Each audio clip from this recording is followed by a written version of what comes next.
So I know I usually talk about games on this channel, but honestly, I am a massive comic book fan.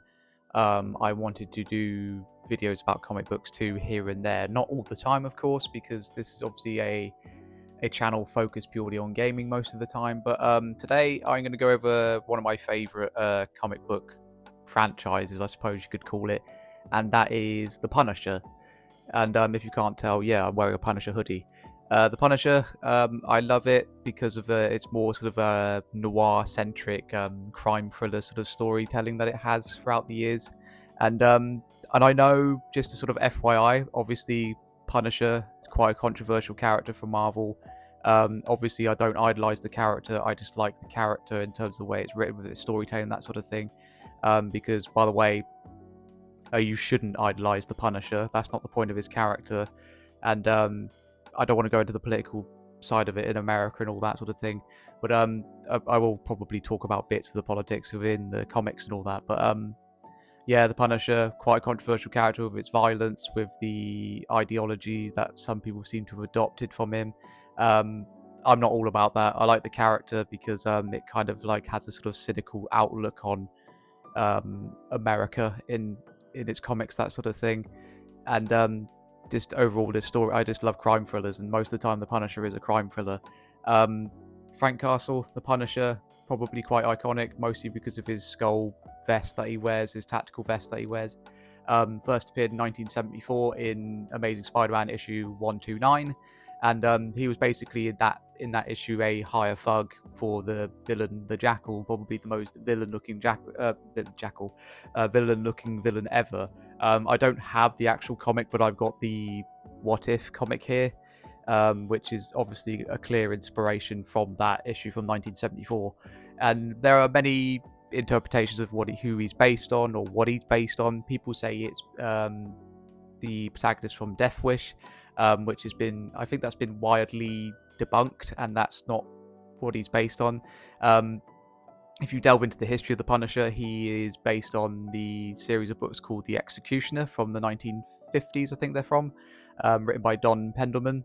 And yeah, you could tell with the slick black hair, the Italian roots, the whole backstory of his family being killed, and him going on the hunt for crime. It all fits nicely from that series of books, the Executioner series, and even like the title of them, the Executioner, sounds like the Punisher, and it works really well. And honestly, if you really look at his backstory, it's quite derivative anyway. Like, he loses his family, becomes a vigilante. It's all sort of classic stuff, but I think it's in the later half of the comic books that they went into was more interesting. And this video is going to be about me showing my comic collection of the Punisher more than anything. I'm just doing this intro to sort of go over it.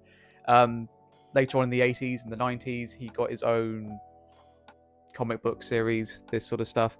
They were quite pulpy, over the top, more sort of like him sort of like kicking asses and taking names, as opposed to going into more sort of in depth of his character. I would say it wasn't until about mid 1990s where they kind of went more in depth of his character, where Garth Ennis did his first written piece of the Punisher in 1995 with Punisher Kills the Marvel Universe, which as ridiculous as it sounds, it went more in depth of the character of a what if scenario if his family weren't killed by criminals, but they were killed by superheroes in a crossfire instead. And he ends up going on a sort of rampage to get rid of these superheroes like the X-Men, the Avengers, that sort of thing. And he's just there in the wrong place, wrong time. And that's the thing with Frank Castle's origin. He's in the wrong place at the wrong time, that sort of thing. But if we go into the Max series, which is later, they go more in depth about his violent nature, which I find more interesting. And Garth Ennis is often cited as like the definitive writer of the Punisher. Some people don't like him, his take on it, because they say he's psychotic. I don't agree on that. I think he gives the character a bit more nuance. Is he a bit more brutal? Absolutely. I think they show his methods to be more brutal, even in like the 2000s Marvel Knights comics he did from 2000 to 2002, I think it was. And then he went on to do the Max series of Punisher comics, which I feel show Frank Castle at his meanest. And with the Max novels with Garth Ennis, he talked about writing the Punisher after certain events in America after 2001. I'm trying to keep this quite PC because YouTube will probably flag me if I mention certain events. And basically giving the Punisher a more cynical outlook on the United States of America in terms of society and politics. And the Max novels go well into that cynicism of the political structure of the United States during that period. And people go like, all the Punisher being political during that period. It's like the Punisher was always sort of semi-political anyway. Comic books, by definition, have always been political. They've been used as political propaganda back in the Second World War, and they've just been used, like with any sort of media, to discuss real world problems, but in a different medium. Media, full stop, has been used to discuss real world problems. No matter how much you say, I use it as escapism, and yeah, they are escapism to a certain degree, but art, by definition, has always been a outlook of what current world problems, politics, that sort of thing. No matter how much you try and say, oh, it's escapism or it's just a painting.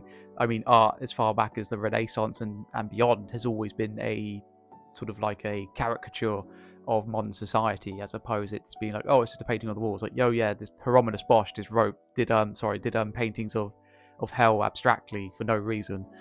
But I'm digressing here.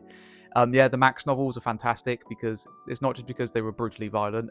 It does help that it emphasize Frank Castle's methods, where they had no, I suppose, boundaries, because the Max series of comics were created as a sort of like middle finger to the Code's comic authority in America, and basically they had no restrictions for what they could do. Obviously they thought like, we can't do certain things because that'd be too much, but basically foul language, graphic violence, and just going into like really adult and mature subjects, they had no boundaries around that. They were allowed to do it. And the Max series of comics obviously started with Jessica Jones's Alias, and the Max series is brilliant. If I put B-roll on top of this segment when I'm talking about it, I'm gonna have to be very careful because there's some very colourful language, shall we say, as well as very graphic panels. But they were brilliant. They're still brilliant. I reread Volume 1 collection of The Punisher in the beginning, that sort of thing, recently. It still holds up very, very well, considering what it came out 22 years ago at the time of recording this. And Garth Ennis's writing of The Punisher is fantastic, which he would kind of come back later, 20-odd years later, 2024, with Get Fury. And it still holds up magnificently. The sort of critique of America after 2001 really hits home even today, with people's prejudice really showing throughout society. This like people just being really horrible, basically. But yeah, after that, the Max run, Jason Aaron took over the Max run, and sorry, I'm looking at my pile of comics here that I've got out for this video. Jason Aaron took over the Max run for a bit for writing, with bits of Steve Dillon doing the art. Oh, by the way, Steve Dillon's art and a lot of the comics are really cool. Some people don't like Jason Aaron's take on the Punisher with the Max run. They say, oh, he made him too like feely, that sort of thing. I was like, well, I'd say he humanized him a bit more, which I'd say probably influenced bits of the Punisher television show, which I really love, John Bernthald's portrayal of it. And yeah, then we got like the weird 2000s, 2010s era where they kind of didn't know what to do with the Punisher again, where you had the Punisher, which I believe Jason Aaron wrote as well, where he was part of the Hand. He became the leader of the Hand, which is, it's an interesting read, but it's quite bizarre. It's kind of like that sort of 90s era where they didn't know what to do with Frank Castle, the Punisher. So yeah, let's make him the leader of the Hand, which actually was quite good, especially if you read Daredevil, the Red Fist saga, written by Chip Zdarsky. And but it's quite a bizarre set of comics where he becomes part of the Hand, that sort of thing. Then they made a Punisher story where it's not even Frank Castle. I can't even remember the name of the character. He's a S.H.I.E.L.D. agent and he picks up the Punisher moniker. And then they kind of got rid of that storyline, rebooted the Punisher again, where Frank Castle comes back with amnesia, with Percy, I can't remember his first name, the author, where they did a Red Band Punisher comic series in 2025, where they've got a current one running by the same author right now. And that's kind of where we are with the Punisher series of comics, and my sort of brief background about it, and looking at how long this intro's taken. This video might be a long one, but let's get into the meat and guts of the video of me just showing various comics in my collection from the Punisher. I've got stuff from all the way back from the 1980s, looking to my left here, all the way up to current day, to be honest. And a lot of these comics from the 80s and 90s are like stuff I found at boot sales, old school comic book shops, a comic book shop that used to be down the road from me here. And yeah, let's flip the camera and have a look, shall we? So we're going to start off with some of the classic sort of like 1980s, 1990s Punisher comics. Here's the one I showed at the start of the video. What if the Punisher had killed Spider-Man? Clearly inspiration from the 1974 cover.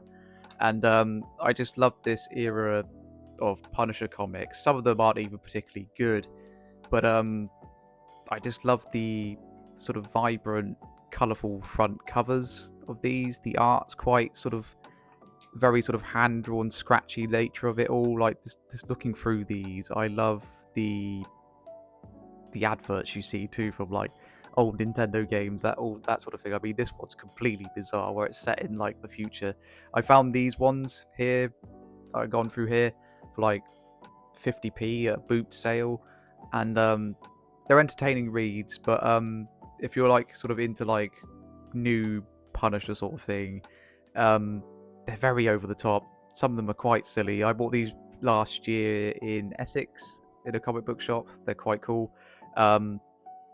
Yeah, I just love this era of the 90s and 80s of just the covers, because usually front covers of comics, they don't often represent what they look like inside these days. They tend to be a more sort of stylized sort of interpretation of what the story's about, as opposed to it like just showing what the art looks like on the inside. These just generally just show what the art's on the inside. They take like snippets from the actual comic on the inside too, and I just love how colourful these front covers are. This is from like stuff from the 90s now, where I would say it got more authentic Punisher, where he's a bit more over the top, a bit more brutal, a bit more brooding, as it were. I love that front cover there. That was the one that John Bernthal showed, I think it was a couple of years ago or last year, on Instagram, when he was talking about doing, well, when he vaguely gestured towards talking about doing the Punisher special on Disney Plus, which is out next week at the time of recording this. Yeah, even like some of the political subtext of this is not subtle with these old ones. I think that one's about him protecting a flag burner, which would probably ruffle a few people's feathers these days. Yeah, I just absolutely love these front covers, and they're just so well done, so 1980s, 1990s, where things were just colourful, weren't afraid of splashing colour on their front covers. Not to say that they don't these days, but this era of comics of like may not been the best in terms of like writing quality, but that one, especially with Punisher Warzone, which if I had it out, I would show you that there's like it's a little gap there behind the cover, cardboard cover, which has the skull behind it, which is really cool. I really like that one too. The sort of noir style of it is absolutely fantastic. Here's a comic that's very, very bizarre, where they didn't know, this was late 90s, where they did the Marvel Knights run of a few characters. They didn't know what to do with the Punishers, so they turned him into like a vengeful demon of some sort, and it was bizarre to say the least. It wasn't great, but I bought that for £1 at a charity shop. This one, the Marvel Edge stuff, I like this cover, but again, bit questionable with the quality, where they turned the Punisher into like a secret agent or something. And this one was like the first, this is a graphic novel, by the way, Garth Ennis's first punt of the character in 1995, I think it was. Try and check the date on the back of the original publishing. It doesn't say on the back, but I think it was 95. Correct me if I'm wrong. And yeah, brilliant Punisher Kills the Marvel Universe, probably one of my favorites. But yeah, that's the 90s stuff. We'll go more into the sort of 2000s with the Marvel Knights and the Mac stuff, so let's go into those. Now we're probably on to the more definitive stuff of the Punisher in my collection here. This is basically where Garth Ennis basically dominated this sort of stuff, where he did the Marvel Knights stuff. This is my Marvel Knights collection. This is the one he wrote in 2000. This is a re-release, by the way. Welcome back, Frank. Brilliant novel. Basically, they rebooted the Punisher. They got Garth Ennis back, and it's him doing what he does best, and that's taking down crime. And this is what the one last kill one shot is about. Allegedly, apparently, this is what John Bernthal said. Brilliant art by Steve Dillon. Just absolutely fantastic read. Quite funny in places and over the top, where you got the different vigilantes trying to take inspiration from the Punisher, and they don't get why he does it. Mr. Payback being one of the the standouts, where he takes on the big corporations instead of the underling criminals instead. But really good. He did a sequel to it later on. I think this was much later. It was like 2009 or something, where Marnucci comes back, and it's really good. I found this in a charity shop for like £2. Yeah, it's really good, and probably my favourite set of Punisher Marvel Knights novels is the 2001 to 2002 run, I believe it was. And I found these in charity shops as well in bundles for like £3 or £4. These covers are great. Because for one, these ones were done by like Tim Bradsheet. He did the covers for these Punisher I can't speak, Punisher novels. I can't speak today. Tim Bradsheet. He also did the Max novels, which we'll get onto in a bit. Yeah, these covers are brilliant. That's the back of the comic. I've completely mislaid these out. Yeah, absolutely fantastic. These covers are brilliant. Just trying to be quite delicate with these as I stretch over. Yeah, I just absolutely love this sort of dark and brooding nature of them all. And of course, art done by Steve Dillon in these ones on the inside. Not all of them, of course. As you can tell there, Tom Mandrake did some of the art for this, because I think Steve Dillon was off doing other things. But yeah, I absolutely adore these front covers, and I can't believe how cheap I found these in 2022. I think it was in Bristol. Hadn't quite moved to Norfolk yet. Yeah, this is what got me back into reading comics full stop, is when I found these, when I started watching like all the Marvel stuff on Disney Plus. And I watched the Punisher television show on Disney. No, it was on Netflix still at that point, I believe. Yeah, and I bought these. I stumbled upon these, didn't realize how sort of sought out after these ones were until I looked up later online. And yeah, these are fantastic reads. Absolutely recommend them. Put them over here so I don't have to stretch as much. Yeah, these front covers are just so definitively Punisher. And some of these adverts you see on the back of them are so definitively early 2000s too. But that one's probably a personal favourite of mine, this cover here. It's absolutely fantastic, and I got so lucky to find so many of these in pretty good condition too. Really good condition. That one's about when he goes to Northern Ireland, which Garth Ennis is from Northern Ireland. So if you understand the political undertones of a lot of his comics, it's because he grew up around there. The one about Wolverine, where he's on the hunt for Wolverine, is really good. Absolutely fantastic, where he ends up running over with a steamroller, which is quite funny. Funny, again, these bloody American adverts from the early 2000s. But yeah, I just love these covers. Fantastic.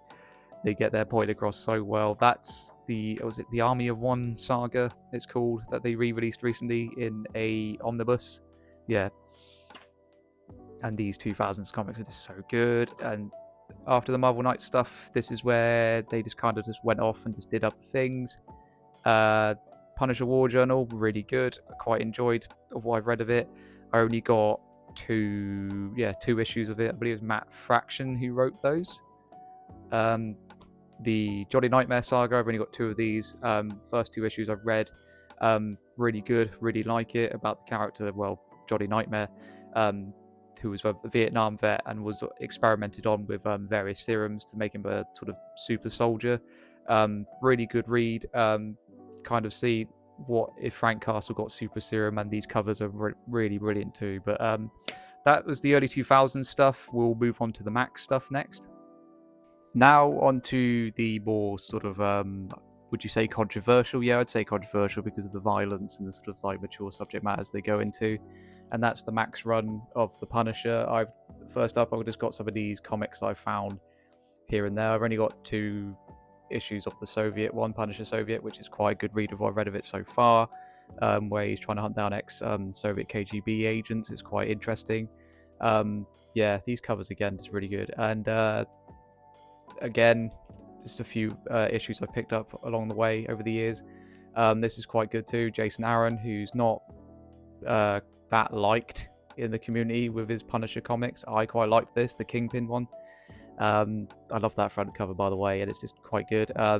Garth Ennis one that I found just off on the road for £1. This one, yeah, with Barracuda again, another character that people seem to think controversial with his depiction. Get Fury. This was a run he did that Garth Ennis did in 2024. I would you call this a Punisher comic series? No, but they had to rename it Punisher Fury when they re-released it because obviously it didn't sell that well and people didn't quite understand what it was about. It's set in 1971 when Frank Castle was not even the Punisher. He's in Vietnam and he's hunting down Nick Fury. There's this sort of like underlined subcontext. It's like, is he going to kill him? Because the assignment is to assassinate Nick Fury, but ultimately Frank finds out there's some conspiracy within the CIA and the military in Vietnam of doing illegal activities, shall we say, and it becomes this sort of a really good military conspiracy in the Vietnam War. Got a few Max novels. This collection I bought for £11 on World of Books. I have not been able to find it since. I cannot, for the life of me, find the Max complete collections for a good price. When I do, people are selling them for exorbitant prices. I'm talking like anywhere between like 50 to like even like £100, which is just absolutely ludicrous. But yeah, this was a good one with a few collections of writers. Again, I'm gonna have to be very sort of careful what sort of B-roll I use for the comic book panels. This one I reread again recently, which has Punisher Born in it, which is a retelling of Frank Castle's origin, where he's in Vietnam, where it just shows he's always had the violent nature. It wasn't just his family that caused him to become the Punisher and this violent man, but he always had it within him in the Vietnam War. And in the beginning, and Kitchen Irish is in this collection, which are really good reads. Again, there's quite colourful language with how flippant they are. It was the early 2000s, so if you're offended by a lot of that stuff, probably don't read the Max novels at all. And they're very violent, graphically violent, as they've got the explicit content label there. Jason Aaron again, I bought this for £5 on Vinted. I quite enjoyed it. Again, people just don't seem to like Jason Aaron for some reason. Steve Dillon did the art, the late Steve Dillon.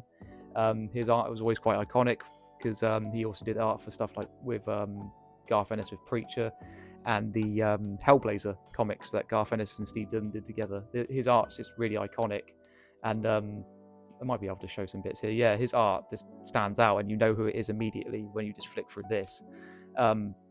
Again, these are Garth Ennis ones I found on World of Books for quite cheap. That one I found in a charity shop for £3. I think these were like a £5 each on World of Books. And Man of Stone, really good. Again, I want to get the complete collections of these because they just take up less room. Barracuda, quite a good one.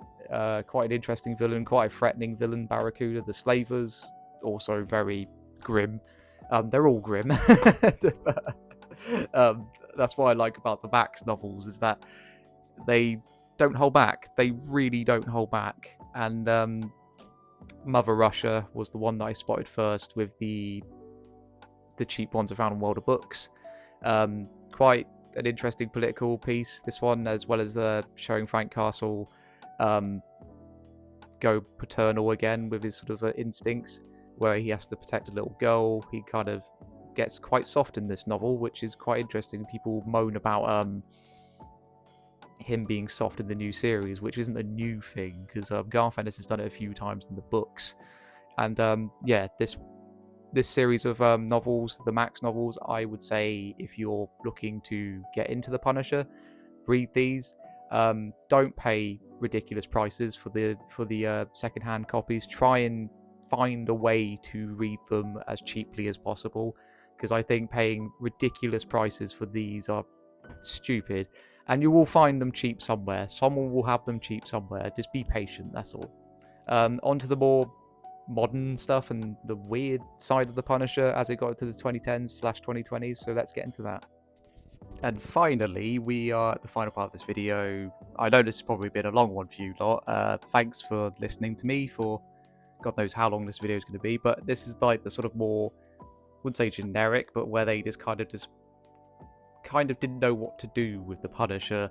Not to say that it's all bad, it's all pretty good, some of this. Some of it's a bit questionable. This is really good. I found this for £3 at a boot sale. Different take on the character. I love the mask that he wears in this one. It's pretty cool. He's more sort of like they go back to the full guerrilla warfare sort of tactics, because in this series of novels, he's an Afghan/Iraq war veteran instead of Vietnam, so it's a modern take on it. And I know people get a bit when you say modern take, but yeah, it's really good. This is probably what the television show is more based on, is this series of comics, because in the television show, the Punisher is a Afghanistan and Iraq war veteran. Rosenberg, he did this one. I bought this one last year when I was in Bristol. Really liked this one. This is during the Mayor Fisk saga. And if you're watching the current Daredevil television show, that will sound familiar with the Anti-Vigilante Task Force. Although in this one, I believe he employs the Thunderbolts to carry out that task force, which is really cool. This is the modern Percy, the current line. This is one I bought from Forbidden Planet with the Norwich Open Day. Quite good. This is the run after the Red Band comics he did last year at the time of recording. Quite good, really good. That's the Red Band one that I just literally just discussed. I really like that variant cover, by the way. They're really good, brutal, over the top. Kind of just goes back to what the Punisher is, just kicking ass and just taking names of crime. Although in this one, he's more trying to find out who he is with his amnesia, and it's quite interesting. And this is one I just bought, not a one shot, but I didn't end up buying the rest of it. Jimmy Palmiotti, he's another Punisher writer that's quite good. Really good, just him being over the top, a mean sack of meat he is in this one. This is crudely put, but AO. And this is the Punisher comics that I talked about, where it's not Frank Castle. He's a S.H.I.E.L.D. agent. Not bad, but they're not particularly great either, because it says like parental advisory on the front of it, but I don't see what's parental advisory about it, because it's not overly violent. There's not that much blood, which I'm not saying that Punisher comics should have blood in them, but there's nothing too mature about it that I'd say is parental advisory. I mean, he's using laser guns, for goodness sakes. But this is the other Jason Aaron one that I talked about, where he becomes a member of the Hand. This is the final lot, by the way. I quite like these covers too. They're really cool, like that, showing childhood Frank, because if you don't know, Frank Castle, big fan of Captain America. I love that subcontext there. I just love these covers. Controversial change, as you can see there, because they changed the logo on his vest. Not because it was like a different logo to get away from the skull. If you've read this run, it's contextual to why they changed the logo, because he's part of the Hand, he's the leader of the Hand, and it makes sense why he's changed that logo. I remember when this happened, I feel like news outlets blew it completely out of proportion.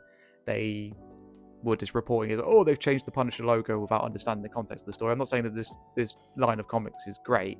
It's quite good, actually, but it's not the best, but it's still pretty good read, and people blowing it out of proportion of why the logo changed. It's because he's part of the Hand. They didn't get rid of the skull logo in this, and people just blew out of proportion, and we eventually got the skull back. So sort of a problem solved, basically. And yeah, it's not a bad run, but it's just different. But that is my Punisher collection, my little talk about the Punisher. I quite like doing these, like go through my collection of like games, different types of games, like collections, that sort of thing. I hope you do too, and bit of a different one, bit of a more simple video, but hope you enjoyed it, and I'll see you in the next one. See you later. Bye.